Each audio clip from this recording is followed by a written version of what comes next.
In the last video, we discussed how to find the expected values and use them to calculate chi-squared. In today's video, we're going to examine what chi-squared means and how do we use it to determine if two variables are independent or dependent. Let's get started. To begin with, we need to identify the degrees of freedom. The degrees of freedom of a set of data is used to help interpret chi-squared by comparing it to a critical values table. To find the degrees of freedom, we're going to multiply the number of rows minus 1 times the number of columns minus 1. Just a reminder, rows are horizontal and columns are vertical. When you're doing this calculation, though, it's important to note that we're going to exclude these sums. So you won't be using the sums of the rows or the sums of the columns. Let's go ahead and practice this. For our first example, we're going to be able to count the number of rows we have, and again we're excluding the sums. So my rows are row 1 and row 2, which means I have 2, so 2 minus 1. For the columns, again we exclude the sum, which means I have 4 columns. So to find my degrees of freedom, it is 2 minus 1 times 4 minus 1, which gives me 3. I would then use this number along with my chi-squared when comparing it to the critical values table, which we'll talk about later. You're going to be given 2 more examples now that ask you to identify the correct degrees of freedom.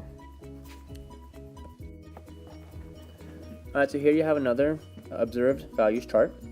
I want you to identify the correct degrees of freedom based off of the rows and the columns that are given to you. Go ahead and select the correct answer now.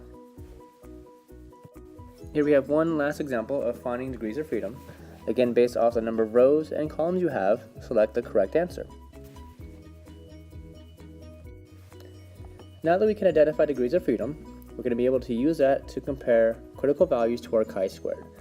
The way the table of critical values works is you first calculate your chi-squared, and then you will calculate your degrees of freedom, and you're then given 3 numbers to compare your chi-squared value to. We have a number at the 10% level, the 5% level, and the 1% level.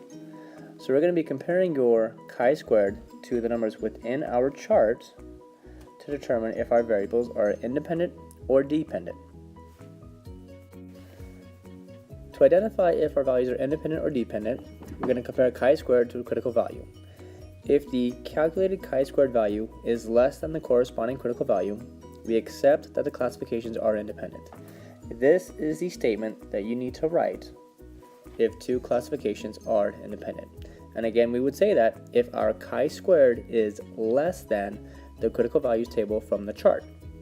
If, however, the calculated chi-squared value is greater than the corresponding critical value, then we reject that the classifications are independent. So when you're answering a chi-squared question, you'll be using one of these two statements. Either we accept that they're independent because our chi-squared is smaller than a critical value, or we reject that they're independent because the chi-squared is bigger than the critical value. Let's go ahead and see how this works. For this example, I've given you the chi-squared, 13.71, identified a degrees of freedom for you, which is 7, and I'm asking you to compare it at the 10% level. So what we're going to do is scroll down to our 7 for degrees of freedom and go over to 10%, and we're going to be comparing 12.02 to our chi-squared. The question then becomes, is chi-squared bigger than or smaller than that critical value? In this case, chi-squared is bigger than 12.02, so we would reject the fact that the two classifications were independent. We can't quite say that they're dependent. That's not what our chi-squared allows us to say. But we can say that we reject that they are independent. Go ahead and apply this idea using 2 more examples. Alright, so here we have another chi-squared. It is 17.21. The given degrees of freedom is 10, and I want you to compare this at the 1% level.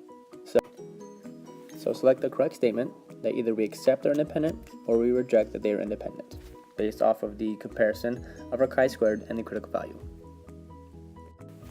Here's one last example of interpreting chi-squared. So I've given you that chi-squared is 7.21, the degrees of freedom are 5, and we want to compare this at the 5% level. So once again, go ahead and select the correct answer, that either we accept they're independent or that we reject they are independent. Now that we've gone through the entire process, this is the outline for a formal test for independent. There's a few steps. To begin with, step 1 would be to state what we call the null hypothesis. And so that would be that we consider the two classifications to be independent. If that is our null hypothesis, then the alternate hypothesis would then be that the two classifications are not independent. Again, we don't use the term dependent, we would just say they're not independent. After we stated our two hypotheses, you then want to find the correct degrees of freedom, and we're going to identify which significant level we're going to be comparing at. Usually the problem will ask you. If not, you want to compare it at all three levels. After you've identified the correct significant level, you then want to identify the correct critical value from the critical values table. That would be step 4. In step 5, you're going to actually calculate chi-squared. And finally, for step 6, you compare your critical value to your chi-squared value and then determine if you accept the null hypothesis, that they are independent, or if you reject the null hypothesis and you would state that they are not independent. So again, just to recap, identify your hypotheses, find the degrees of freedom, identify which percent level you're going to compare at, find the correct critical value for that percent level from the critical values table, calculate chi-squared, and then finally, give me your final statement. Do we accept that they are independent, or do we reject that they are independent? We're going to go through one full example here of doing all of these steps. For our example here, the table shows the results of a sample of 100 teenagers who were asked if they watched TV during the week. The responses were rarely, sometimes, or often, and then if they identified as male or female. Our first step then is to state our two hypotheses. The null hypothesis would state that we accept that watching TV and gender are independent. The alternate hypothesis would then be that we reject that watching TV and gender are independent. We would then move forward to identify our degrees of freedom. So for our degrees of freedom, we have two rows, and we have 3 columns, which means degrees of freedom is going to be 2 minus 1 times 3 minus 1, giving us 2. We haven't been asked for a specific confidence level, either 10, 5, 1%, so we're going to compare to all 3 levels, which means we now need to identify the correct critical values we're going to use to compare to our chi-squared.